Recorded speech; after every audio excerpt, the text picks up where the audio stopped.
friends. It has been long enough, hasn't it? I think it's about a month now since I released the last episode. And I guess you can say I'm still working on figuring out that balance in my life. So, welcome to the journey of that. It is, what is it today?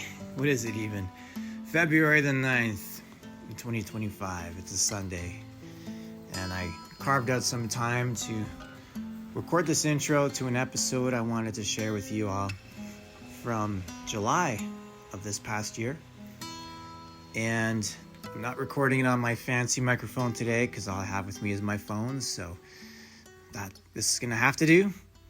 So this recording that I made back in July was during a time when I had a bunch of my belongings stuck in Colorado. Now that's a long story in itself, but it just ended up being that there was a period of time when I lived in Colorado and I brought a bunch of my belongings there.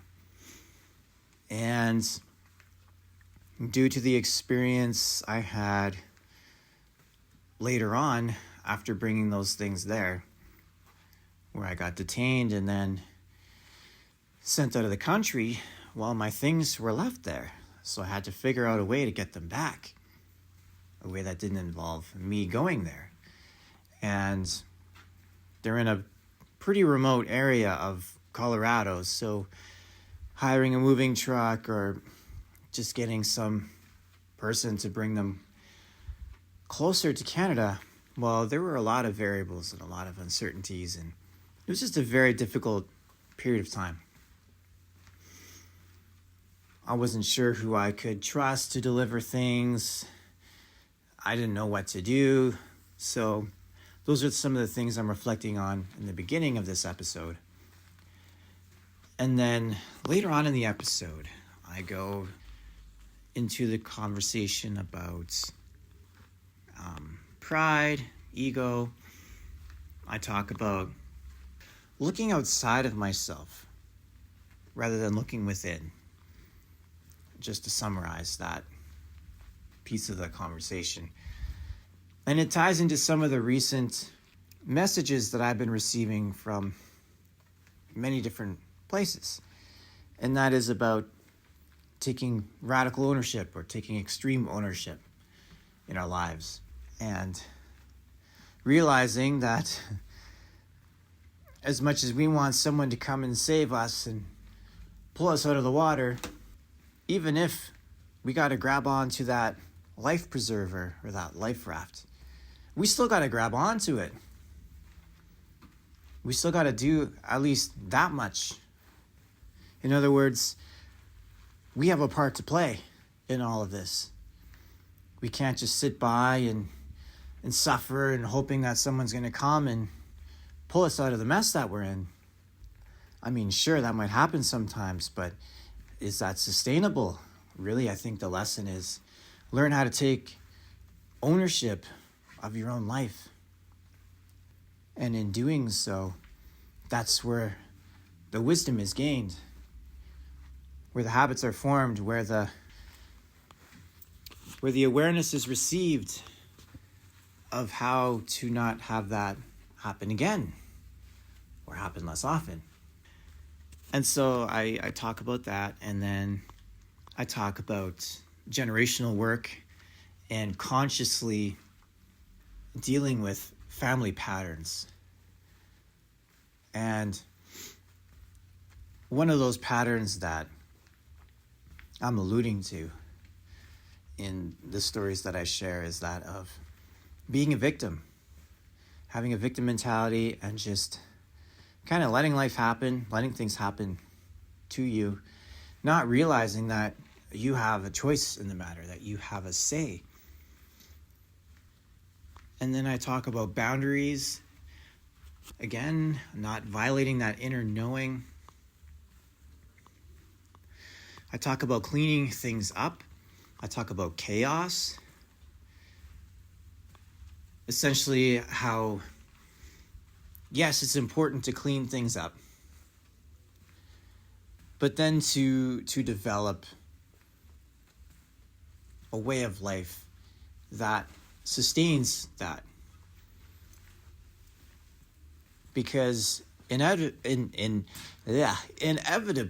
chaos will come knocking at the door. And if chaos manages to come inside, are you going to be able to deal with that? Or is chaos just going to come throw everything around that was once organized and clean? And then there's the aftermath of that again. I touch on, again, topics about pride and about the ego and learning how to trust, learning how to let go. Letting go of the paralysis of analysis. I'm one of those guys, well, used to be more so, where I could analyze something to death. Whether it was a new purchase, moving somewhere, choosing a course at university, figuring out what lesson I'm going to teach at school, or what strategy I'm going to use, or what method, or I would just analyze and think, and how do they respond to this? Well, how's this one going to go? Well, what if it's this outcome or that outcome? Or what if the student does this? Or what if I pick a course and it leads me in this direction? I don't want to go in that direction, then I want to change the course. And so a lot of overthinking, a lot of overanalyzing, a lot of self-overwhelm, and learning how to let go of that. Paralysis of analysis. I think I've covered most of the things that I talk about in this episode. But let's get a little current before we get into something from last year. In this journey that I've been on, and by the way, this is fresh. I'm just speaking from the heart right now. I'm not prepared for this. I don't know what I'm going to say. It's just coming out of me. In this journey that I've been on, a lot of it has been learning how to move more in that direction, more into that place of extreme ownership, where the balance before was too much in the side of the victim mentality, where, oh, this is happening to me again, and I guess I'll do this, and they asked me to do this, so I guess I'll say okay, and I guess I gotta say yes, and just having boundaries way out of whack. But I knew on the inside, every time, I had this inner compass, this inner knowing, Ray, you know what's gonna happen if you do this. Ray, this has happened before.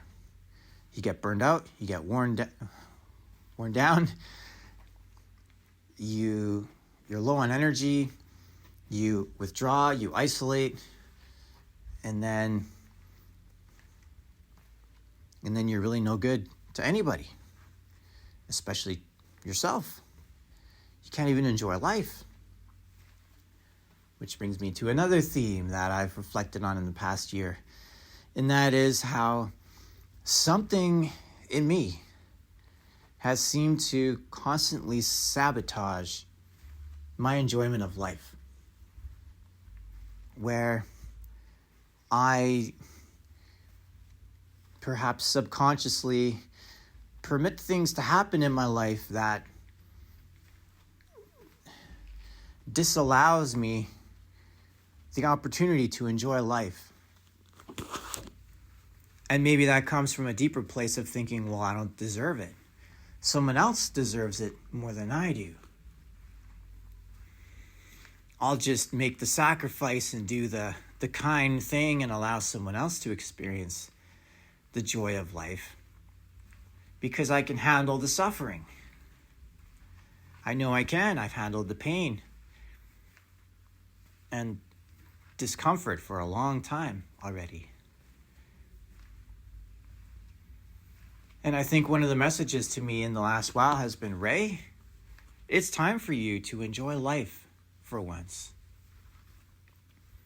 Let it go. Allow yourself to have fun, to laugh, to enjoy life. And part of that involves me actually setting boundaries and saying no to things. Every day I have a choice. Every day we have a choice of how we're going to use the time and the energy given to us that we have available. And if there isn't a healthy balance there, it's not going to go well. And I talk in another episode of managing the flow of energy, or managing the balance.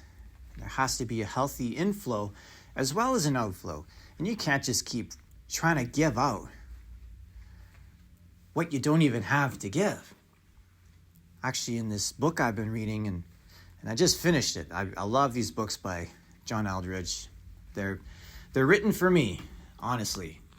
All the wording, all the examples, all the philosophy and the mindset that he uses, it just really resonates with me, and it speaks to me a lot. And I was just finishing the Waking the Dead book. It's an older book, but it's really good. And in it, near the end, it talks about a reservoir versus a channel. How the tendency of a channel to run dry is a lot easier than it is for a reservoir. And that rather than simply being a channel, where it's almost like every day you're running on the risk of being dry and empty, but you're just hoping more water comes, that you can be more of a reservoir that has stored up so much water that the chances of running out are so little. And the idea here is to live our lives and to give to others and serve others out of a place of abundance, not out of a place of just barely enough for us to get by. In other words, for me anyways, that it's okay to enjoy life, to allow myself to be filled up with all of God's goodness, really, and God's presence and blessing in my life, and that power and that strength and that conviction and joy and love and all that peace. And from that place, then go interact with others. And you tell me what's more effective, what's more noticeable, what's going to have more of an influence, more of an impact. Someone who's just barely surviving in their own life, or someone who is thriving? What's more attractive? What gets people's attention? What do people want in their own lives when they see it in somebody else? I'll go again to the picture of someone drowning in the water. I know I haven't shared this episode yet, but I will eventually. It's helped me so much. Does it really make any sense for someone who is drowning in the water to go and try to save somebody else who's also drowning in the water? What do you think's going to happen? What do you think's most likely to happen? There's not enough energy between both of them to make it all the way to the shore. So they're both going to drown. What's the sense in that? Oh, it was a valiant effort. How courageous. Well, you could also say how foolish, how naive.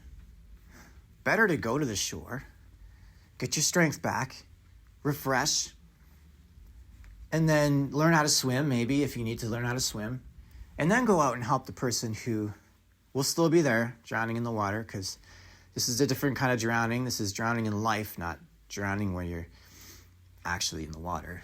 It's where you're struggling in life so much that you can barely keep your head above water. In a typical situation when you're actually swimming, you may last minutes, half an hour, maybe an hour. But we're talking about life where it's maybe more a matter of days, weeks, months.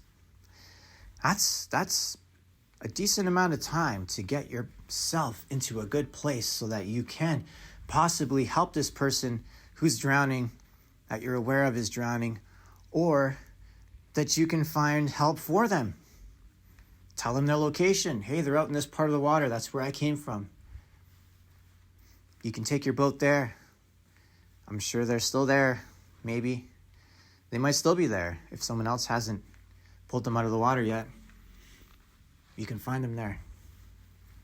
But what's the sense in trying to pull someone else to shore when you're also drowning? Get to the shore, get in a boat, and go back and help them. In other words, get yourself to a better place first. Get to a place of abundance. Take ownership of your own life and your own situation first. And then from that place, serve and help others. It will be a heck of a lot more sustainable than the other way, where you can serve and help others for a much longer period of time than if you're just barely getting by in your own life and you burn out constantly and you're inconsistent in your serving and your volunteering and you're helping others because you don't know if you're going to have enough energy. You don't know if you'll have enough time. You don't know if you'll be okay. That's the sign to just stop. Maybe just stop volunteering altogether. Stop serving. Stop helping others. Help yourself for as long as necessary until you're in a stronger place. And then consider going to help others again. Okay, I'll leave these thoughts with you. And by the way, it's much more satisfying and fulfilling to serve from a place of abundance than from a place of barely getting by. I'll leave these thoughts with you. I pray they encouraged you and inspired you, and all of this to say that I am coming to a place of more abundance again, because I was in a place of lack and barely getting by. And it really sucked. And I had to let go of serving and helping and doing things for others and realize, you know what? All this energy and effort I'm putting into thinking that I need to keep helping others and doing good things for others, I'm allowing my own self to diminish and die away and fade away. What good am I going to be if I'm dead? I know this is extreme, but it proves a point. How can I help and serve others if I'm dead? If I'm so sick I can barely get up out of bed or get out of my house? If I'm so depressed and low on energy and low on motivation that I don't want to do anything? What good is that? So no, it's not selfish and self-serving and greedy to take time for yourself, to treat yourself, to practice self-care, to spoil yourself even if you've been helping others and the balance is really heavy on that side of serving others. Bring things back into balance. Do something for yourself. Enjoy life. Do something fun, something that refreshes and recharges you. Doesn't necessarily mean to stop serving and stop helping others, but it just means to bring things back into balance. Because you're not going to be able to sustain that if you don't bring it back into balance. And I think the balance is different for all of us. You have to find your own balance. But you'll know what that is. You'll receive help and guidance from above, from within, on what that is and how to go about navigating the choices that you'll need to make, the boundaries that you'll need to set. Okay, I think that's enough for now. I need to run to volunteer. But I wanted to share these things with you, and I'm glad I got them out, and that I'm also current today on some of the things that I'm sharing, because life has just gotten so much better. I feel this energy coming back, this goodness coming back, this presence of God in my life again. And it's wonderful, and it's amazing, and I'm so grateful to be in this place. And I want to share this with you. I pray that it inspired you and encouraged you in your own walk, in your own journey. I honor your journey wherever you are at along it. Thank you for listening to me, and I hope you enjoy this episode. Till next time, stay inspired. It is Tuesday, July the 6th, 2024 at about 1:06 p.m. and this is where it's at. Feels like lies and betrayal surround me for some reason. And I'm trying to keep a level head in all of this.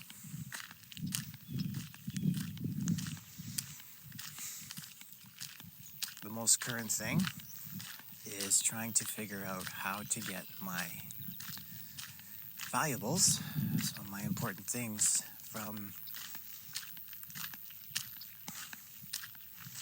one location in the US to another. That's about 6 hours away. I made a posting on Craigslist, got some interest. One guy I talked to over the phone, seemed like a legit guy. And he may have just tricked me. Thankfully, he didn't take any of my stuff, but he did take some money. No money can be earned back, of course, but it doesn't feel good.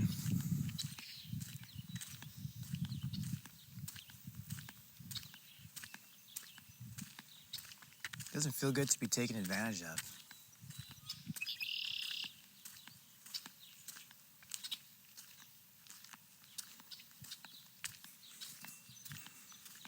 And unfortunately, since I'm in a place where I can spend a lot of time to myself, I think about things a lot. And then the question also becomes, can I trust my own thinking, my own thought patterns? Because these things seem to keep happening, and I keep working through this stuff over and over again.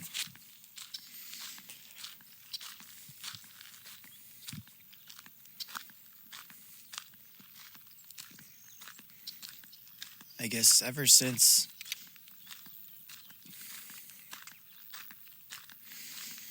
the separation with my ex, I've been doing a lot of things that I normally wouldn't do.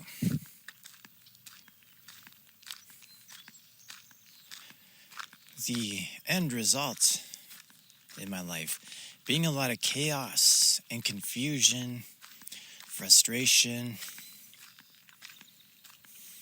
difficulty. Yeah, in the moment, whatever it was seemed okay, but now I don't know anymore. Now I'm not sure.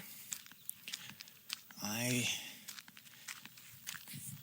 feel like I have lost my way a little bit here. Or this is the exact medicine needed to help me bring what I'm about to bring to the world. Some themes have been coming into my life as of late, well, the last while. One of them, just a general theme in the spirituality community, how it's not about waiting for some external force to come and save us. It's about saving ourselves. And then I'm like, okay, is this message just for me, or is this for all of us?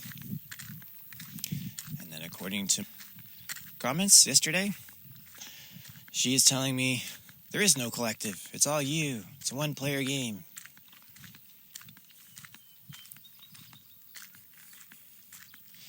All right.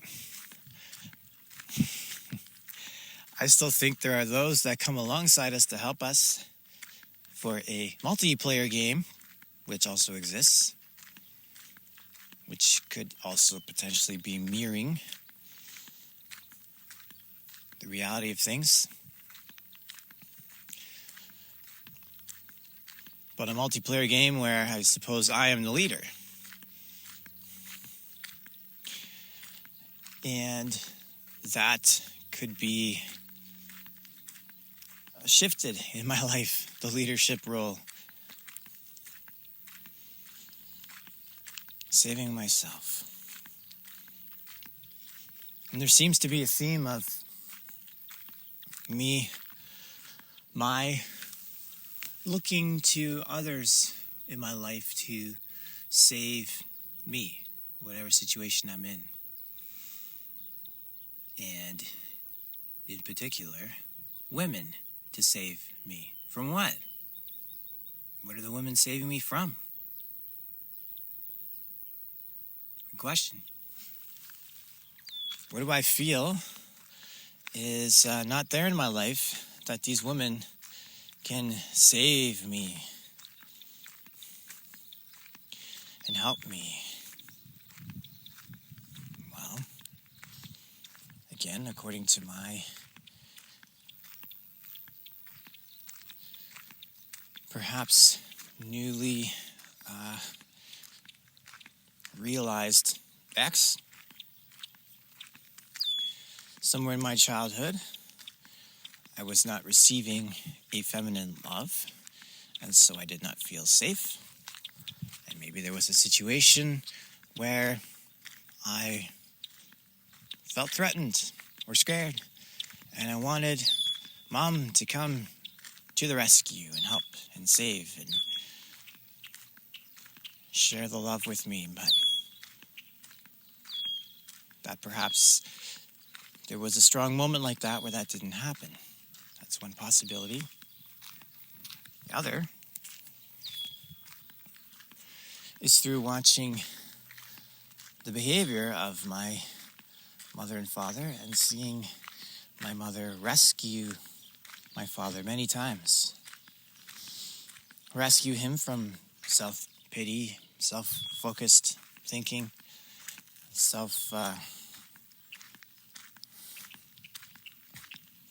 focusing on himself, where he's like, oh, I gotta work on this, I gotta improve this, I gotta fix this in my life, I gotta do this. He went through a phase like that. I'm going through a phase like that right now, ironically. Same pattern. This pattern busting thing is a real task, isn't it? How one can unconsciously live out the same pattern from their parents and their parents' parents. And without conscious effort, just repeat the whole thing all over again. Isn't that interesting how those who are, quote, older than us have lived that much more life and spent that much more time, and therefore have an extra 20 or 30 years worth of repeated patterns in their life that we can look at and see whether or not that is being repeated for us as well. And wherever they're at now is likely where we will end up if we don't consciously address these patterns. So, but that's the thing, that because my dad's kind of like, it's a trap. You're going to spend all your time focusing on yourself and journaling and feeling bad about yourself and all the things you got to work on and all the things you got to get better at. You're not living your life. You're just walking around as a introspective weirdo. You need to laugh a little. Have fun. Live. Enjoy your life. I mean, that is one of the purposes of being here, right? Just live life. Experience this place. One would hope without too much sustained hardship and difficulty. and suffering, I mean, that's a really sad way to spend your life. Surely there's a way out of that kind of life.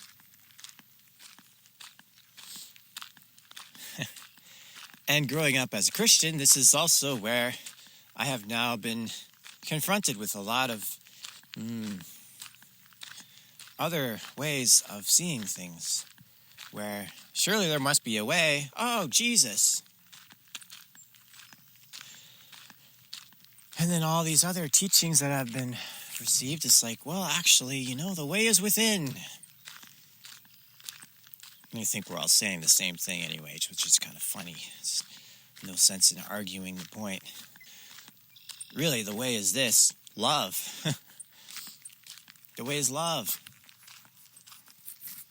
Because love covers all those bases. Jesus was a demonstration of love, of God, of Source. Following him and his teachings is certainly a way out of the suffering and out of hell on earth. Jesus is the strongest example of this for us.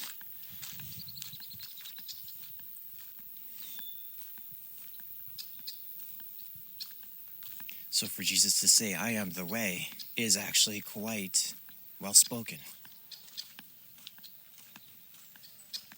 Yeah, there's other ways, that can help. But you know what? I'm giving you the strongest example right now through my teachings and through my life. So, hey, just follow me and I'll help you get there. Well, you'll kind of already be there. How interesting.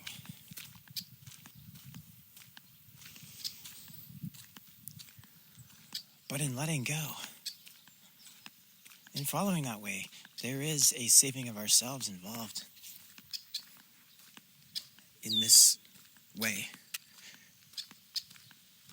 We save ourselves from ourselves. We allow and open up our life to a higher way, a higher path, one that is much higher than anything we could imagine in an earthly way for ourselves, much higher. And so really it's a humbling process to be like, okay, for thousands of years, humanity has tried to do things in its own strength and failed miserably every time. Oh wait, now with the inclusion of the higher power, the source, the creative energy behind everything. Oh, then we can experience love and joy and peace in this kind of life that we've been wanting to live.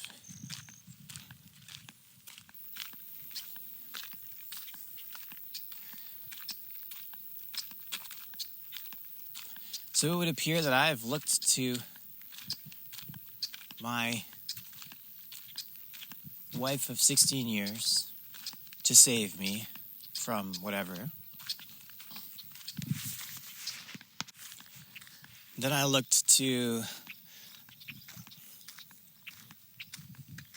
in my teaching years, those were female, looked to them to help save me from my situation. Oh, give me a job. Oh, I'll do awesome.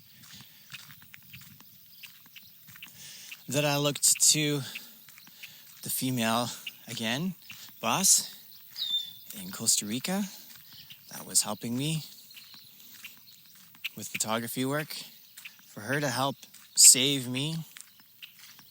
And then after that, for my second partner in life to save me.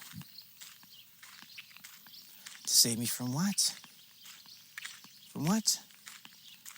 What's the threats? What's the fear? What's the big bad thing that seems to be out to somehow threaten me?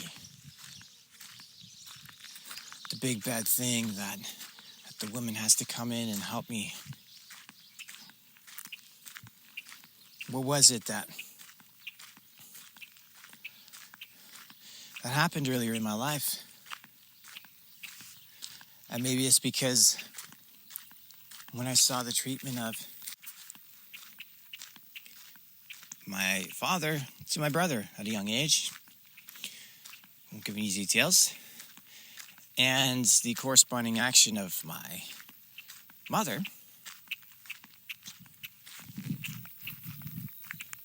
that I didn't feel safe. I didn't feel protected from the big bad world or whatever the representation of my father is.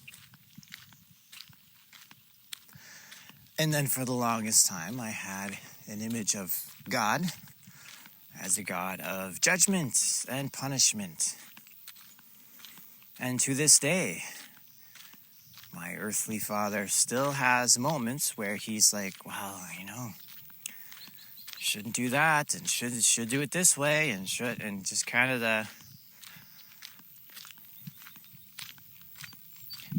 those judgy sort of tones. Well, I think it should be done this way. I don't think you should be doing it that way. And then I have gotten to the point in my life where I'm like, F it. So what?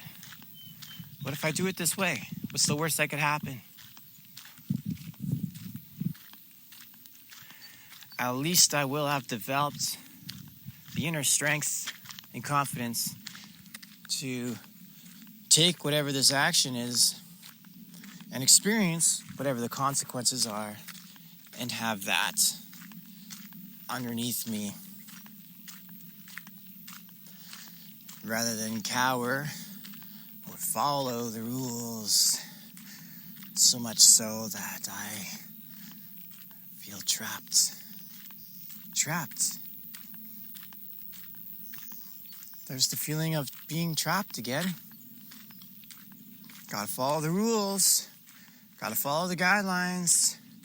Gotta stick within the boundaries.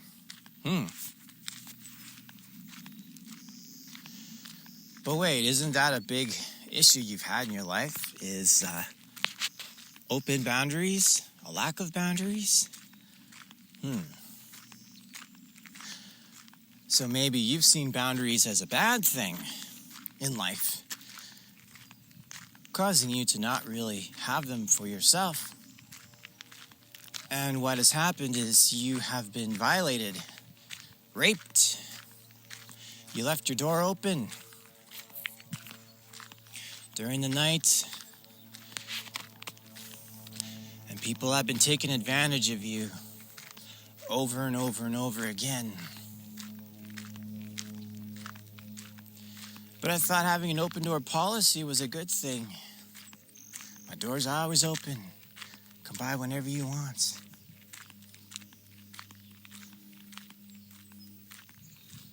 What's going on here? It would seem that both are true. Oh wait, there's some verses about that in Ecclesiastes, aren't there? What does it say? There's a time to have the door open and a time to have the door closed. I know it doesn't say that specifically, but same idea.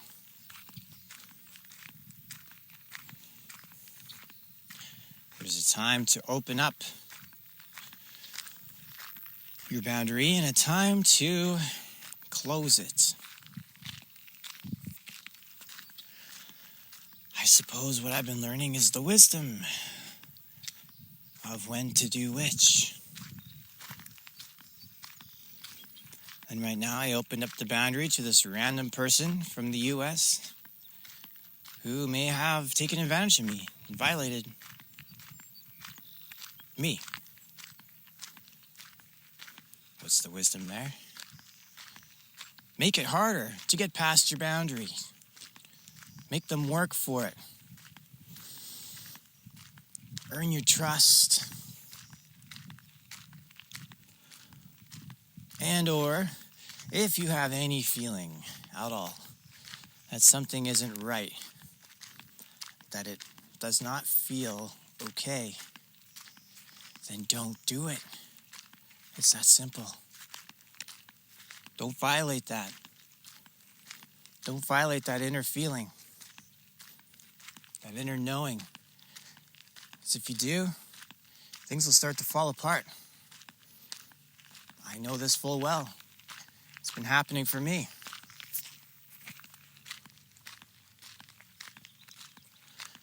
Well, your inner knowing seemed to be to leave your ex-wife. Yep. I still feel strongly about that. I still feel that this will be a part of my moving away from looking to another to save me, to another woman to save me. Because I will have broken off from the one woman who did, I suppose, save me. But it didn't help me.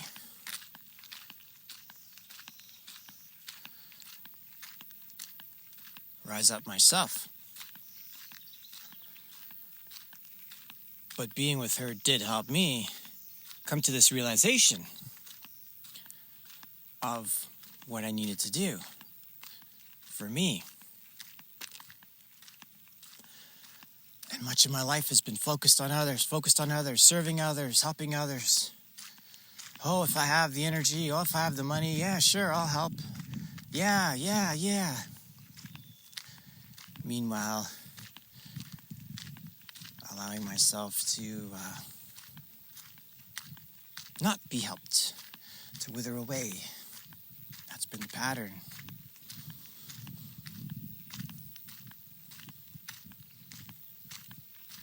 I've been allowing my energy to go towards that which I think is going to save me. I've been putting it all outside myself rather than realizing that I don't have to.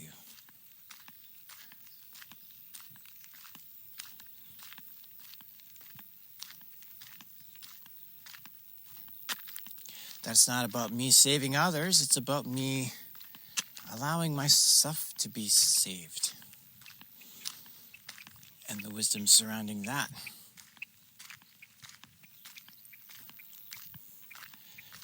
It's not about me helping others with their fences before I build my own fence.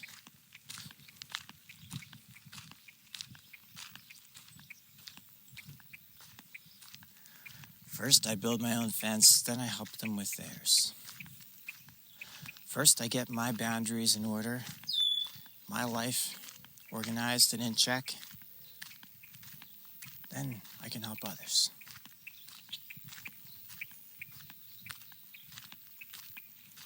There's another verse in the scripture that talks about the one who gets their life in order, all cleaned up, only to have 7 demons, or however many, stronger than the previous ones, come in and make a bigger mess of things. What's the lesson there?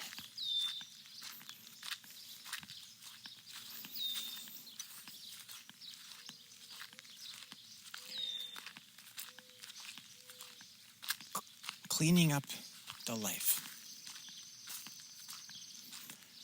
needs to be followed by consistent right action and right thinking. This is why the scriptures talk about renewing the mind. To be transformed by the renewing of your mind. You can't just expect to be all good and fine with one realization one day, and I realized it, I'm good now, I'm okay. And then with that realization you start making some changes, and then lo and behold, the demons, the wrong thinking, I suppose, the conflicted thinking, the chaos energy comes back to knock at your door.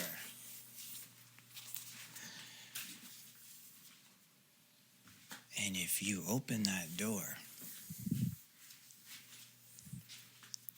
if there is not a strength of conviction and order and balance and right thinking in your space, chaos will come right in. Well, chaos is going to come right in anyways.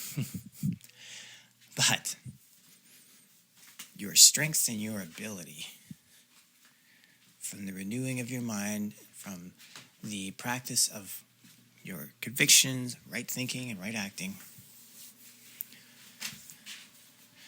your presence of peace and higher vibration,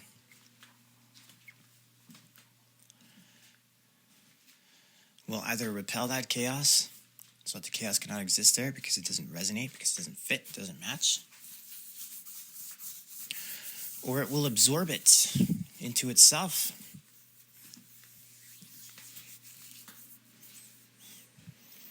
And alchemize that energy. Transform that energy.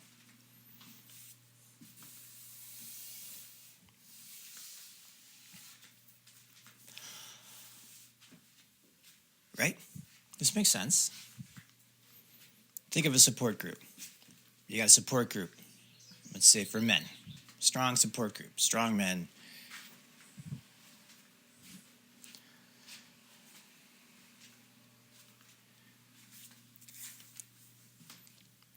And in walks someone experiencing chaos. So in walks this chaotic energy. Either that person that just walked in is going to be repelled by this group. They're going to be like, I can't do this. I can't do this. I can't be here. I can't be in this space. Or they're going to stay there long enough until their chaotic energy is transformed, repurposed to a more stable, strong energy.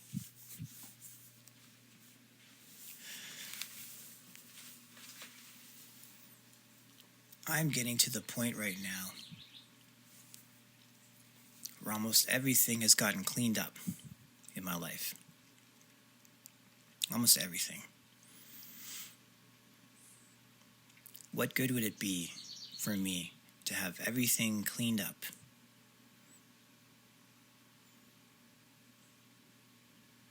Only to have stronger demons come along in the form of stronger thoughts, stronger judgments, stronger chaotic information, really. It's like a chaotic bundle of thoughts and emotions. It's a big ball.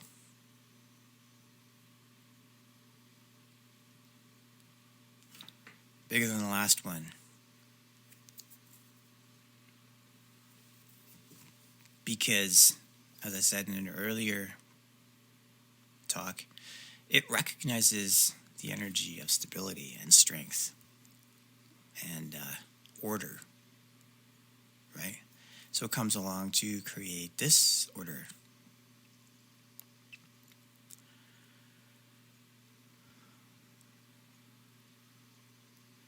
And the chaos is going to come. It's just how it is. It's like a law. The chaos corresponding to your strength of energy, whatever that is, will come.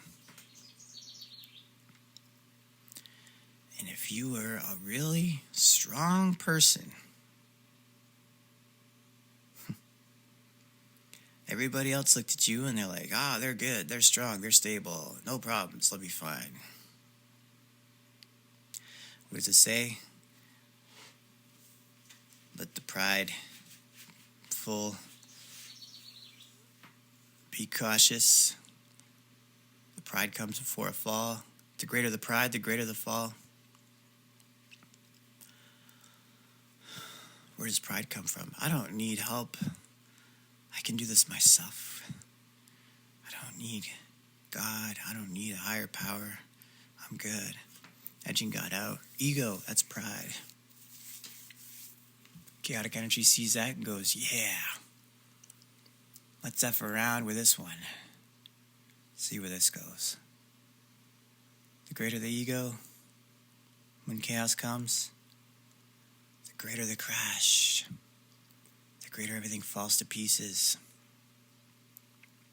What's the solution? No ego. And when the chaos comes along, there's no ego to screw around with.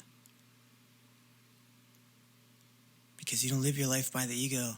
Chaos comes with all of its thoughts and emotions that are conflicting and judgments and conditions and reasons and all these things and confusions, lies.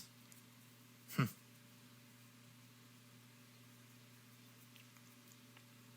father of lies.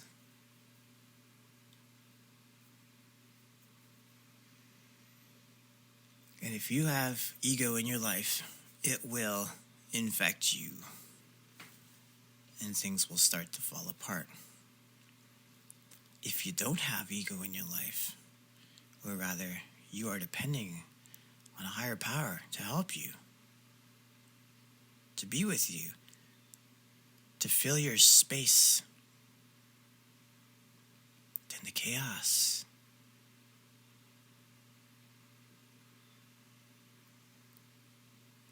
when you open the door, we'll just be like, okay, I'm going to move along to some other poor soul with ego.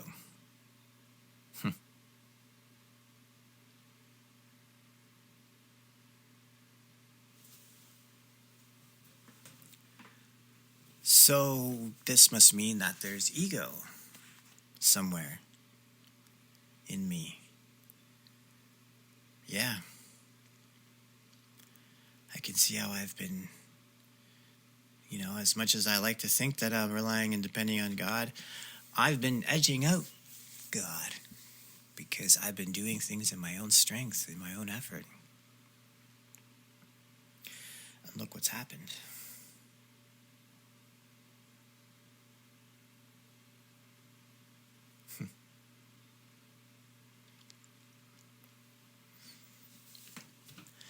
A close friend said to me once in junior high, yeah, you can be awesome, man. You can be great. But gotta work on that humility or something like that. On the inside, I was like, I'm humble. I'm not proud. I don't have an ego. What are you talking about? Oh, how the mighty have fallen. What's going on here? If it was present at that age in my life, then what the hell?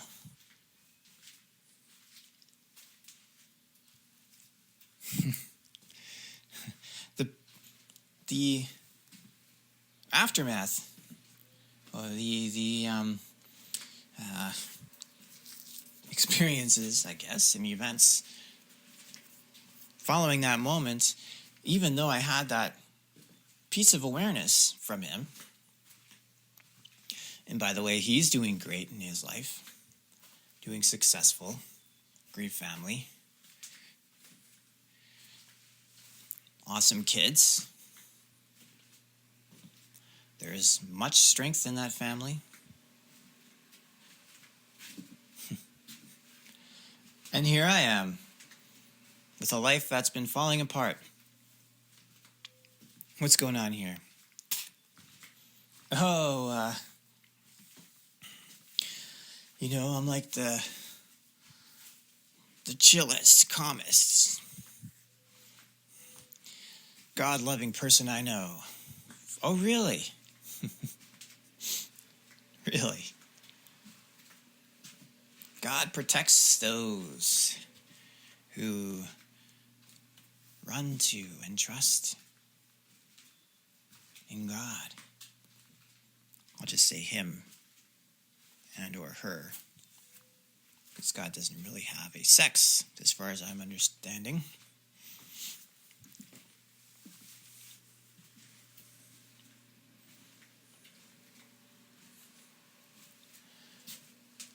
So, I received a piece of information back then. And somehow, my life since then has been a repeated pattern of what would appear to be a presence of ego. And a test for me to see whether or not that's true is whether or not there is something on the inside of me saying, I don't have an ego. It's not there. That's not true. Guess who's talking? The ego.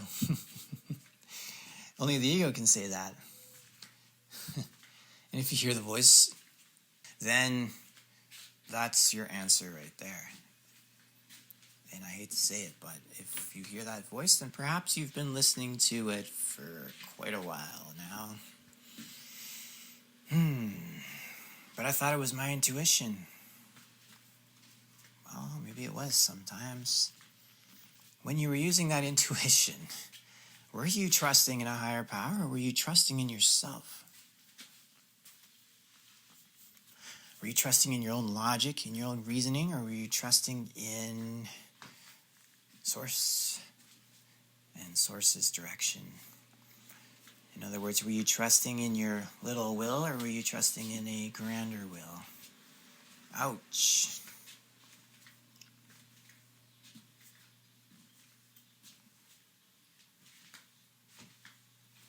And how does the ego get fed? By not watching over our boundaries, by not keeping careful watch over our boundaries. What are some examples? As I remember hearing it said, there's the ear gate, there's the eye gate. Those are two big ones. What are you letting into those boundaries? What are you watching? What are you looking at? What are you listening to? Those are gates.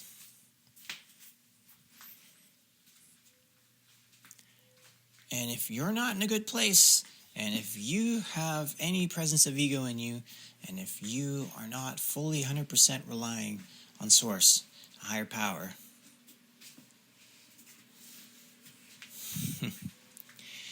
then those gates of the eyes and the ears are going to get flooded with chaos energy.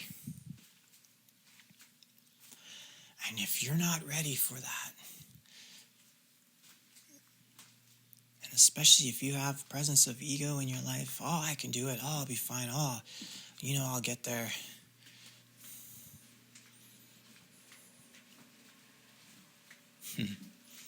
That chaos is going to F up your life so hard and spin you around so hard, you're not going to know what to believe anymore. So you won't believe in anything. I don't believe in anything.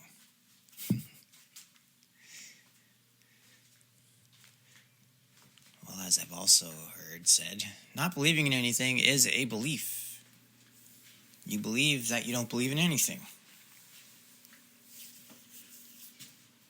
I don't believe in anything because everything I thought I believed fell to pieces. It's a lie. It's not even true. Oh. Or perhaps the lie was relying on your ego to get you through, on your intellect, on your ability to process all those thoughts that come your way without getting help, without getting wisdom, without releasing things, surrendering things, without trusting. That has been a theme for a long time. Surrender, trust, reliance. And ironically, once you give it all up and you let go, things become easier. There's a chair in front of me right now. I could just stand here and look at that chair and go, is that chair going to hold me? Is it strong enough? That's an old chair. It's been around for a long time. Maybe someone left a screw out of there. Maybe it's, maybe it's a little crooked. Maybe there's a crack in it. Is it going to hold me? If I sit in that chair, is it going to fall? Am I going to hurt myself? Maybe I just won't sit in that chair.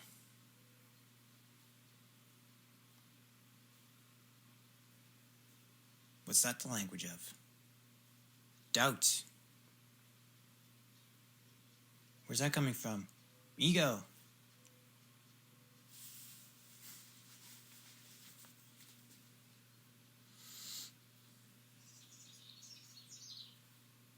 Which will experience fear and worry and anxiety.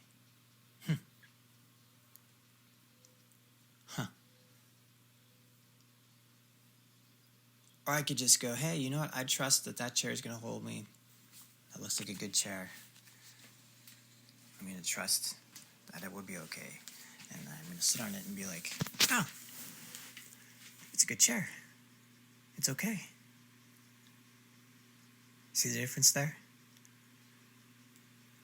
One, you're standing from a distance looking at the chair, having the paralysis of analysis. When if you would just trust that the chair's okay, you could have been sitting in it for a long time already.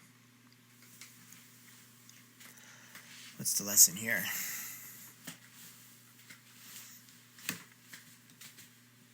I don't know that the lesson is trusting in myself. I mean, there is something about self-worth in all of this. But where's my worth coming from? Source. Source created me. Designed me.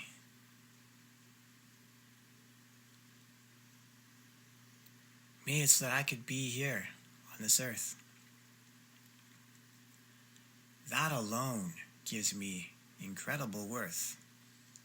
Just as it does for everybody else who's here, or everything else that exists wherever it is. The inherent value comes from Source, from God. That's where the value comes from. So then what part of me has a low self-esteem? What part of me has a low self-worth? Perhaps the ego self, the false identity self. Yeah.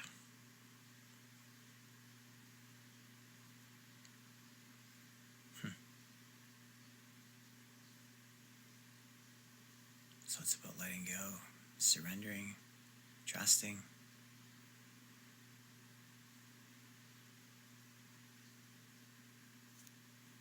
Being in command of our minds,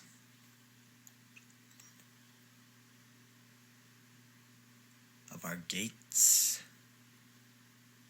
when to open them and when to close them, boundaries. And what are the signs of unhealthy boundaries? A damaged heart. They got to the heart. You see, they enter in through the eyes and the ears, and then they get processed in the brain. And if you're not careful, unhealthy things will make their way to your heart. one unhealthy thing made its way to my heart. I guess thinking that I gotta trust in someone else to help me and rescue me. A person, a woman, but not trusting in a higher power that created that woman to help me, and if you will, to save me, to rescue me. Oh, isn't that something? The people that have been coming alongside me to help save and rescue me because they feel the need to, do they not feel saved and rescued in their own lives? And so they see me and they're like, oh, I can save and rescue them. Seems to be two kind of complexes. Those with the I want to be saved complex and those with the savior complex. Interesting. Those with I'm not worthy enough. I need to be saved by a human being complex, which is ego. Because ego is simply taking God out of the picture. Source is out of the picture. It's all humanity. The other one, oh, I can save others who are stuck, who are trapped. I have the savior complex. That also can be ego, thinking that you are all there is in this person's life to help save them.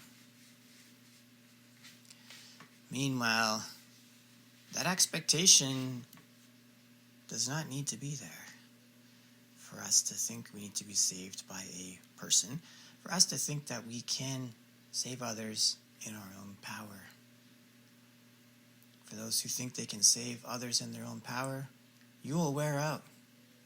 You will fade out. And then you're going to resent all the people that you tried to save, which is really a reflection of resenting your own choice to try to save them in the first place. And for those looking to other humans to save them, you may resent your human savior for their humanness that they express towards you. When they get irritated and frustrated and they demonstrate anything short of perfection because they are not God, they are not source.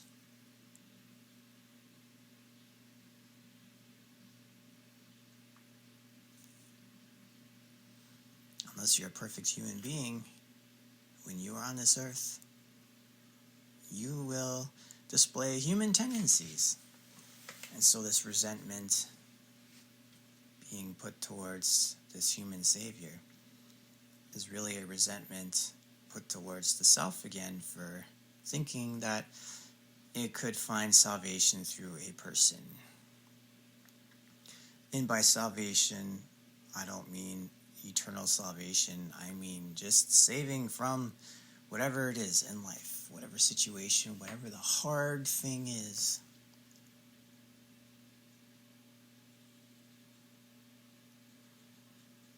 And so the lesson here is not, oh, I don't need to rely on others to save me. I need to save myself. Oh, I don't need to save others. I can direct them to the one who saves.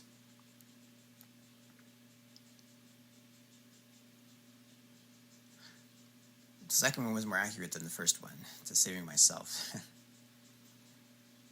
I don't have to rely on someone else to save me. I can save myself. Let's shift that a little bit. I can rely on the source to help me with the whole saving piece. I don't have to do it myself. Just like the one with the savior complex, I don't have to do it myself. I can have source, the power of the creator, flowing through me to help others. be saved, so to speak. Oh, I can have Source, Creator, flowing through me to help me be saved in my own life. Oh, I can have somebody else support me in that way where the other is allowing Source, Creator, to flow through them toward me, to help me. But it's not the person. It's what's in them that's coming out from Source. In other words, let's just kill the ego already. It's been enough of a pain. Just kill it. Be done with it. Come to full 100% reliance on Source, on God, Creator. That's all you need to do. Kill anything affiliated with the ego. Like what? Not praying. Okay? Not acknowledging a higher will, a higher power whenever you face a decision. Okay? Trusting in yourself versus trusting in God. Okay? Trusting that someone else is going to come through for you in a perfect way when they're not a perfect being, as in human being. And they'll make mistakes. But trusting that the God, the Source that is with this person, will come through.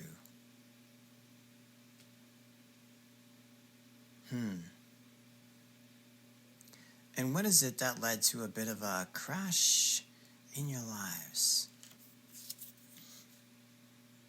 In your 16-year marriage? Well, a lot of ego. A lot less prayer. A lot less committing things to God. Relying on the will of God. The higher will. The grand will. Relying on myself. My efforts. My mind. My looks.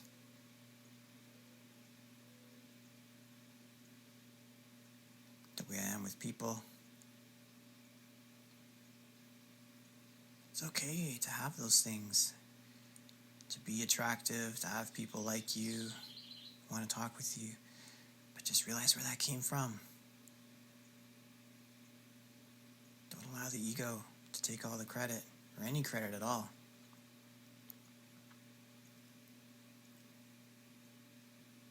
Put that ego in its place.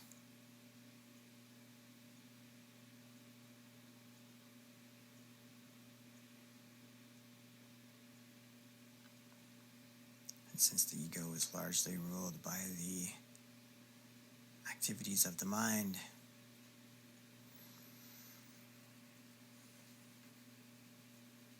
watch what you allow into your ear gate and your eye gate.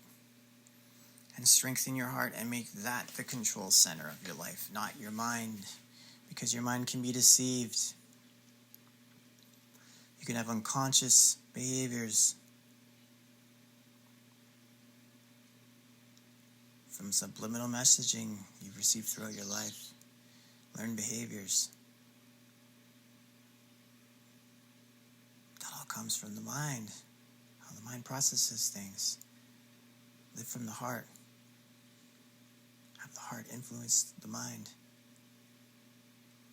And then strengthen the mind's defenses.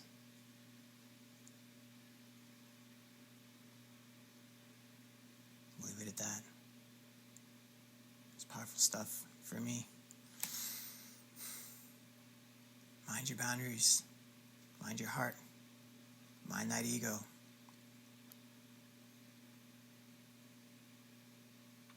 Turn to Source. Turn to God. Like in the AA program, realize how powerless you can be in the face of chaos, difficulty, that energy, chaotic energy, the demons. How you need help from a higher power.